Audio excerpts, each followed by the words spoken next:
63, 64, 65, 66, 67, ഇതെങ്ങനാ പേടാവുന്നേ? പേടായതുകൊണ്ട് വർഗീസെ, കച്ചവടമെങ്കിൽ കച്ചവടം. കച്ചവടം. ഇതാ ഇപ്പൊ കച്ചവടം. ഇത്ര എണ്ണം താൻ മാറ്റിയിട്ട് ഞാൻ സഹിച്ചു. അതിലിപ്പോ സഹിക്കാൻ എന്തായിരിക്കുന്നേ കുഞ്ഞെ? അതൊന്നും നാളികേരമല്ല, പിന്നെ അടക്കായിരിക്കും. ഇനിയിപ്പോ എന്തെങ്കിലും ഉണ്ടായാലും ഇത് ഞാൻ വഹിച്ചു തരുമെന്ന് കരുതണ്ട. അത്രയ്ക്കങ്ങ് ആളെ വിട്ടിയാക്കാതെ എന്റെ ചേട്ടാ.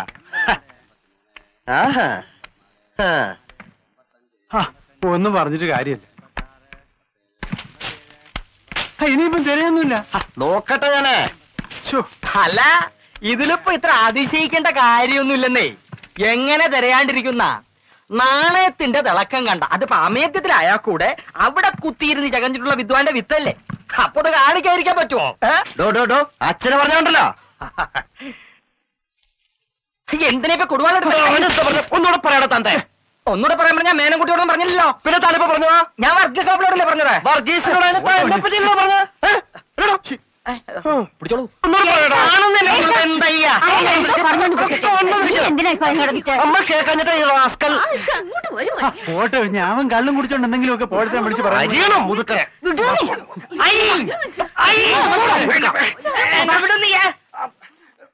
എന്നാൽ ഇവൻ ഇത്രയ്ക്കൊക്കെ പറയാറായല്ലോ. തമ്പരാനുള്ള കാലത്ത് ഇവൻ പൊട്ടനാണോ നാവുണ്ടോന്നൊക്കെ സംശയിച്ചിട്ടുള്ളതാ ഞാൻ. ഇപ്പം നിന്നോണ്ട് തമ്പുരാൻ പോയതോടെ എല്ലാവർക്കും നാവുമായി കയ്യുമായി. അവൻ എന്താ പറയാൻ പാടില്ലാത്തെ? കുടിയടപ്പുകാരനല്ലേ, അവന്റെ സൈഡിലല്ലേ എല്ലാരും. ജന്മിക്ക് ആരാ? അതേക്ക് പോ. അതെ, അങ്ങാടിയിലെ വില തിരക്കിട്ട് തന്നെയാ ഞാൻ സംസാരിക്കണേ. അതെ, 1 റുപ്യ 20 പൈസ ഉണ്ട്. 90 പൈസ തന്റെ കണക്കല്ലേ ചങ്ങായി. പിന്നെ 60 മൂട് ജാതിമരം നിപ്പുണ്ട്. എത്ര കായുണ്ടാവും പറയാൻ എനിക്കിപ്പോ ഗണിതം വശമില്ല. അത്രക്കൊക്കെ ഉണ്ടാവും. ഒരു പൊടിക്ക് മേലെ ആണെങ്കിലേ ഉള്ളൂ. എനിക്ക് നിർബന്ധമില്ലെന്നേ. ഞാൻ പറഞ്ഞ വിലക്കാണെങ്കി വന്ന് നോക്കിയാ മതി. ഇല്ലാണ്ട് വെറുതെ എന്തിനാ വണ്ടിക്കൂലി കളയണേ? ഞാൻ പറഞ്ഞതേ ഉള്ളൂ. പറഞ്ഞ തീയതിക്ക് വന്നില്ല അച്ഛാ, പിന്നെ പറഞ്ഞിട്ട് കാര്യമില്ല. ഞാൻ വേറെ ആളെ നോക്കും. ശരി ശരി, ആയിക്കോട്ടെ.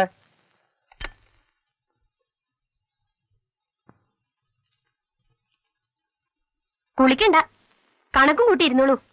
കൊള്ളം ഒന്ന് തണുത്തോട്ടെ. ഇപ്പൊ കൂടി വെയിലിന്റെ ചൂടാറിയിട്ടുണ്ടാവില്ല. അല്ലെങ്കിൽ ഇത്തിരി ശുദ്ധവും വൃത്തിയായിട്ടൊന്ന് കുളിക്കാന്നുള്ളത് എന്റെ കുട്ടിക്ക് പറഞ്ഞിട്ടില്ലല്ലോ. കുളിക്കാന്ന് പറഞ്ഞാ ഞാൻ ഇപ്പഴല്ലേ കളത്തിൽ ഇങ്ങോട്ട് വന്നുള്ളൂ. അതെന്നെ പറഞ്ഞേ. അത് തന്നെ ഞാനും പറഞ്ഞ. ആരാത് ഈ നേരത്ത്? ഋഷിയാ?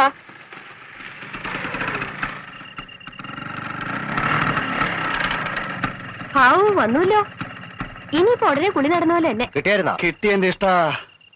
ആ പെരിച്ചാഴിയുടെ അടുത്തുനിന്ന് ഒരു സാധനം റിപ്പയർ ചെയ്ത് കിട്ടാനുള്ള ബുദ്ധിമുട്ട് ചില്ലറയല്ല. തനിക്ക് വേറെ ഒരാളെയും കിട്ടില്ലേ പണിക്ക്? അയാളെ പറഞ്ഞിട്ടെന്താ? ഈ കുന്തരാണ്ട് നില ഇതിപ്പോ എത്രാമത്തെ തവണ റിപ്പയർ? 8ഓ 9ഓ? ടിപ്പായി. ഇനി ഇവനും കിടന്ന് ഓടിക്കോളും. 8-8.5 മാസത്തേക്ക് കണ്ണു അടച്ചങ്ങ് ഓടിക്കോളും. എന്തിനാ 8 9 ആക്കിക്കൂടെ? ഒരു സംശയം ചോദിച്ചാൽ ഋഷി നീ നേര് പറയോ? ചേച്ചി ചോദിക്കും. ഈ പൊളി സാധനം ടൗണിലേക്ക് കെട്ടി വലിച്ചോണ്ട് പോണതിനും തിരിച്ചു കൊണ്ടുവരുന്നതിനും നീ ചാർജ് ചെയ്യുന്നില്ലേ? ചാർജ് ചെയ്യാന്ന് പറഞ്ഞ പൈസ വാങ്ങുക, അതന്നെ. എന്ത് ഹേ? കൃത്യമായിട്ട് അങ്ങോട്ട് എണ്ണി വാങ്ങിയിട്ടാ സാറി ഗതാഗതം നടത്തണേ. അങ്ങോട്ട് കൊണ്ടുപോകാൻ 5ഉം തിരിച്ചു കൊണ്ടുതരാൻ 6ഉം. കൃത്യം 11 റുപ്യയിലെ ട്രാൻസ്പോർട്ടേഷൻ. ഇവൻ ആരാ മോനെ ചെയ്തിട്ട് ധാരണ? അരക്കന്റെ ഉസ്താദാ. 11 റുപ്യക്ക് ചുമടെടുക്കണേ? കഷ്ടം. വൺവെട്ടിക്ക് കൂട്ട് പിക്കാസ്. എങ്ങനെയുണ്ടോ പുതിയ ബിസിനസ് ഒക്കെ? നേട്ടാൻ തോന്നുന്നു. നേട്ടം പറയാണ്ടിരിക്കാ ഭേദം. ചുറ്റുവട്ടത്ത് എവിടെങ്കിലും ഒരു ബൾബാ ഫീസായ കടയൊരു കച്ചവടം ഉണ്ടാവും. വയറും കേബിളും മറ്റു മാരണങ്ങളും എല്ലാം വാങ്ങിയ മാതിരി തന്നെ ഉണ്ട്. തുരുമ്പിക്കാണ്ടിരുന്നാ മതിയായിരുന്നു. തുരുമ്പിക്കാണ്ടിരിക്കണേലേ അതിനെതിരെ പണിയുണ്ടേ. താനാ റോഡറുമ്പത്ത് സിംഹാസനം പോലത്തെ ഒരു കസേരമേലിരുന്ന് ചെയ്യണ പണി എന്താണെന്ന് എനിക്കറിയാം. ഇളനീർ. റോഡേ പോണ പാരലിൽ പരലുകളെ നോക്കിയിരുന്നേ ഇളനീർ. താൻ പറഞ്ഞാലും നേരില്ലാതില്ല എന്റെ ഇഷ്ട. അവിടെ ഇരുന്നാ വല്ല നല്ല കാഴ്ചകളെങ്കിലും കാണാം. അതും അവിടെ കുത്തിയിരിക്കുന്നതിനൊരു കാരണമാ. ഇവിടെ കുഗ്രാമത്തിൽ എന്ത് കാണാനാ? കുഴിമ്പ്രം പടിഞ്ഞാറ്റയിലെ കുഞ്ഞാന്നും പറഞ്ഞ കുഴിയാനും അതിൽ കഴിയാം. മണ്ണാർത്തുള്ളിലെ തമ്പുരാന്റെ മനാന്നും കൊഴിച്ചോണ്ട് താൻ കഴിയണ പോലെ. പിന്നെ ചില ആലോചനകളൊക്കെ വന്ന് മുട്ടിത്തിരുന്ന ടൈമല്ലേ? എന്താ ജോലിയെന്ന് ചോദിച്ചാ ടൗണിൽ ബിസിനസ്സാന്ന് പറയുന്ന ഒരു പഴുതായല്ലോ. ആനയും കാണാം, അപ്പിയിടാന്ന് പറയണ പോലെ. പക്ഷെ ഇപ്പൊ കേട്ടിടം വെച്ച് കാണല് മാത്രമല്ലെന്നാ തോന്നണേ. അപ്പിയിടല് കഷ്ടിയാ. മഹാലക്ഷ്മി അങ്ങനാ. നേരെ ചങ്ങാതി, ടൗണിൽ ഓരോ ആമ്പിള്ളേര് കാട്ടിക്കൂട്ടണ വിക്രസുകൾ കാണണം. അതോ ഇത്ര പോകുന്ന കുട്ടികള്? ടൗണിന്റെ കാര്യം എന്തിനാ പറയണേ? താൻ ഈ ആഴ്ചയിൽ ഒരിക്കൽ പറഞ്ഞുകൊണ്ട് അറിയുന്നില്ല. ഇവിടെ എന്താ പൂരെന്ന പൊടികളിരുന്നേ അവറ്റകളുടെ എക്സ്പീരിയൻസ് പറയണ കേക്കണം. എക്സ്പീരിയൻസ് ശരിക്കും ഉള്ളത് ഞെട്ടും. നമുക്കൊന്ന് ബ്രേക്ക് ചെയ്യേണ്ടതിന്റെ ഇഷ്ടാ. ചെയ്തോ? ചെയ്യണ്ടെന്ന് ആരാ പറഞ്ഞേ? നിന്റെ വീട്ടിന്റെ തൊട്ടപ്പുറത്തല്ലേ ആ ത്രേസ്യ ജോസിന്റെ വീട്? അയ്യേ, എന്തയ്യേ? അവളാ ഇപ്പൊ നാട്ടിലെ ക്ലിയോപാട്ര, ഇവിടുത്തെ ഇപ്പോഴത്തെ കോലക്കുയിൽ. അതെയോ? അതേന്നെ, നാട്ടിലെ ആൺകുട്ടികൾ മുഴുവൻ അവളുടെ പിന്നാലെയല്ലേ. ഇടയ്ക്ക് അവള് ടൗണിൽ വന്ന് വിലസാറുണ്ടെന്നാ കേക്കണേ. അന്വേഷിച്ച് കാറുകൾ വരലോ, കാറിൽ പോകലോ, എന്തൊക്കെയോ പറഞ്ഞ് കേക്കണുണ്ട്. അയലുകാരി കുട്ടിയല്ലേ, ഒന്നും മുട്ടി നോക്കിക്കടോ. എന്താ നഷ്ടം? നാട്ടിൽ നാറാൻ പാടില്ല. ഇവിടെ നമുക്ക് രണ്ടാക്കും ഒരു സ്റ്റാറ്റസ് ഉള്ള കളഞ്ഞു വിളിച്ചാ പിന്നെ എവിടെ പോയിട്ടാ നിൽക്കാൻ പറ്റുക? അതൊക്കെ വളരെ കരുതി നിന്നില്ലെങ്കിലേ ആകെ തരാറാവും. ഇക്കണക്കിന് താൻ കോൺസ്റ്റിപ്പേഷൻ പിടിച്ച് ചാവുകയേ ഉള്ളൂ. താനും.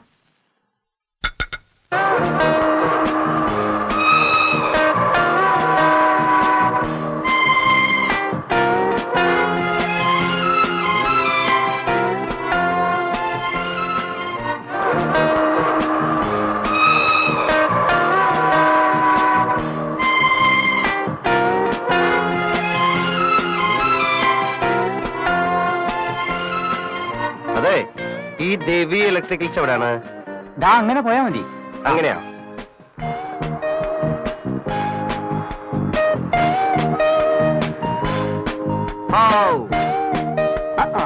കണ്ടുപിടിച്ചു. തന്റെ കട കണ്ടുപിടിക്കാൻ ഇത്തിരി പാടന്നെ. 100 ആളോട് ചോദിക്കണം. താനിവിടെ എന്താപ്പോ? എന്താ ചൂട് ജോസേ, 2 ചായ. ചായ ഒന്നും വേണ്ട, പോയിട്ട് ധൃതിയുണ്ട്. അതിനിങ്ങോട്ട് വന്നല്ലേ ഉള്ളൂ. എന്നുവെച്ചിട്ട് ധൃതി വല്ലെന്നുണ്ടോ? സ്റ്റൈലായിട്ടുണ്ടല്ലോ എന്റെ കച്ചവടം. വല്ലാത്ത കെട്ടിമാറാപ്പണല്ലോ. അല്ല, എന്താ ഇപ്പൊ സംഗതി? സംഗതി ഒരാട്ടിന്റെ തല വാങ്ങണം. അമ്മയ്ക്കൊരു സൂപ്പ് വയ്ക്കാൻ. ഈ വാദത്തിന്റെ ശല്യം വല്ലാതെ. ഇവിടെ ആവുമ്പോ നാട്ടിലെ പോലല്ല, സാധനം ഫ്രഷ് ആയിട്ട് കിട്ടും. പിന്നെ പോകുന്നതല്ലേ, ലേശം പച്ചക്കറി കൂടെ വാങ്ങിക്കളയാ. നമ്മുടെ നാട്ടിൽ കിട്ടുന്നതിന്റെ പാതി വിലയുള്ളൂ പച്ചക്കറിക്ക് ഇവിടെ.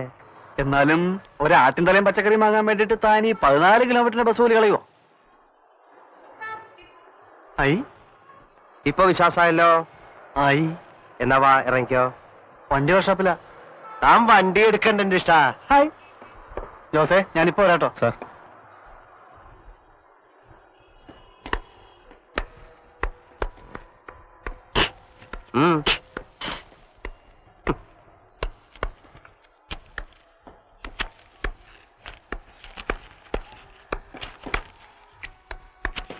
ദാ 20, 22, 23. ഇത് പറഞ്ഞത്ര ഇല്ലല്ലോ. അത്ര മതി എന്ന് പറഞ്ഞാ എന്ന് പറഞ്ഞാ അത് തന്നെ. ഇത് ₹1 എണ്ണി തന്നെ ഞാൻ തന്നെ. കുറവ് നിങ്ങൾ പറഞ്ഞിരുന്നല്ലേ? ഞാൻ പറഞ്ഞ കാശ് ഞാൻ തന്നല്ലോ. അത് കൊള്ളാം. നിങ്ങളപ്പോ വില തീരുമാനിക്കണേ. ഇക്കാര്യത്തിൽ ഇപ്പൊ ഞാനാ തീരുമാനിക്കണേ. ഇതൂടെ വെച്ചോ. അല്ല ഇത് അത് മതിന്നേ. ശവത്തിന്റെ തലയ്ക്കൊരു വില പേശല്. അത് തന്നെ ഞാനും പറയണേ. അത് തന്നെ ഞാനും പറയണേ.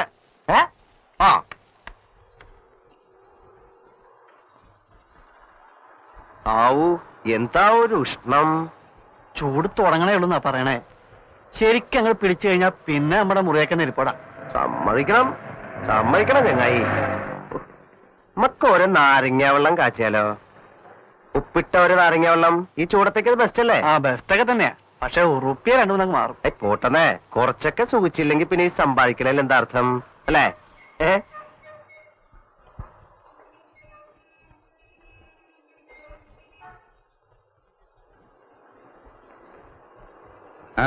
ഉപ്പിനിയും വേണ? ഉപ്പോ?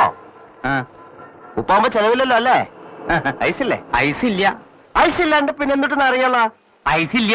ഇല്ലെങ്കിൽ ഇല്ല എന്നുള്ള കാര്യം നേരത്തെ പറയാറുന്നില്ലേ? ഓഹോ നേരത്തെ ചോദിച്ചല്ലോ ഓ ചോദിക്കണായിരിക്കും. ആ വേണ്ടി വരും. അപ്പൊ താൻ എന്ത് കണക്കാക്കിട്ട് എഴുതി തൂക്കിയിട്ടിരിക്കണേ? കൂൾ ഡ്രിങ്ക്സ് പറഞ്ഞാൽ എന്താ അർത്ഥം? തണുത്ത വെള്ളന്നാ അറിയാം നിനക്ക് കന്നാലി. ഇനിയിപ്പോ ആദ്യം തൊട്ട് സ്കൂളിലാ പോയി പഠിച്ചു വരാം. എന്താ എന്താ എന്താ വേണ്ട ജയകൃഷ്ണ. താനൊന്നും മിണ്ടായിരിക്കണോ? കഷ്ടപ്പെട്ടുണ്ടാക്കണ കാശെടുത്ത് കൊടുക്കണം പോരാ, പിന്നെ ഇവന്റെയൊക്കെ വായിന്ന് വീണം കേൾക്കണോ? വേണമെങ്കിൽ കുടിച്ചാ മതി, വേണ്ടെങ്കിൽ ദാ അവിടെ വെച്ചിട്ട് പോയിക്കോളൂ. കാശ് തന്നാലും വിരോധമില്ല. എന്റെ ഒന്നും സൗജന്യം എനിക്ക് വേണ്ടടാ. ഈ നാരയുടെ നാരങ്ങളും നമുക്ക് വേണ്ട. നീയാ കുടിച്ചോ. ഐസുള്ള നാരങ്ങളും കുടിക്കാൻ കിട്ടുമെന്ന് നോക്കണമല്ലോ. വാടാ.